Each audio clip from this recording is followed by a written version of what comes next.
La problemàtica de l'habitatge a Andorra s'ha tornat una de les preocupacions centrals per a bona part de la societat. Els preus alts de lloguer, la manca d'habitatge assequible i l'impacte de la inversió estrangera han estat algunes de les causes que han portat a la societat a mobilitzar-se. Així ho ha reiterat la portaveu de la Coordinadora per un habitatge digne, Rebeca Bonatge. Els lloguers són molt alts, els sous són molt baixos, no estan equiparats i n'hi ha pisos molt petits que estan molt cars i famílies que no poden anar-se a un pis tan petit. La Coordinadora és una de les principals plataformes que ha donat suport al moviment ciutadà, la qual reclama constantment una actuació decidida per part del govern. Nosaltres creiem que tota la responsabilitat de tot el que ha passat ara amb la inversió estrangera, els grans tenidors, l'especulació, és tot responsabilitat del govern. La manca de regulació ha obert la porta a inversors que veuen l'habitatge com un negoci. Precisament, el secretari general de la Unió Sindical d'Andorra, Gabriel Ubach, culpa la llei òmnibus que permet la compra de pisos per part de nous residents.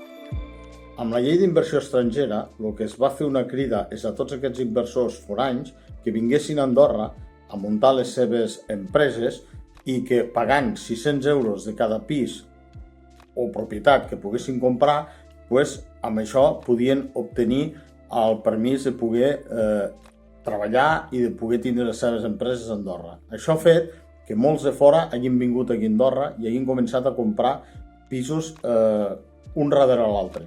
Aquest fenomen, denuncien, ha tingut conseqüències directes sobre la població resident. Les famílies andorranes cada vegada tinguin menys opcions a ser propietaris de la seva pròpia vivenda amb un preu assequible. Segons l'últim informe publicat pel portal Pisos.d, el preu mitjà del lloguer a Andorra ha augmentat un 34,3% en l'últim any, un increment que se suma a un context en què els salaris no s'ajusten al cost real de la vida. Molta gent diu que la situació és insostenible i el govern continua fent orelles sordes al problema.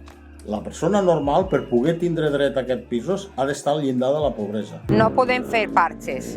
Tenim que fer una operació ben grossa per pal·liar tot el que està passant amb la crisi de l'habitatge. Des de les entitats socials i sindicals, les demandes són clares.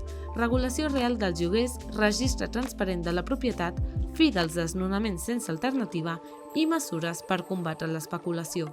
La primera de totes és aconseguir una regulació dels lloguers, però una regulació de veritat.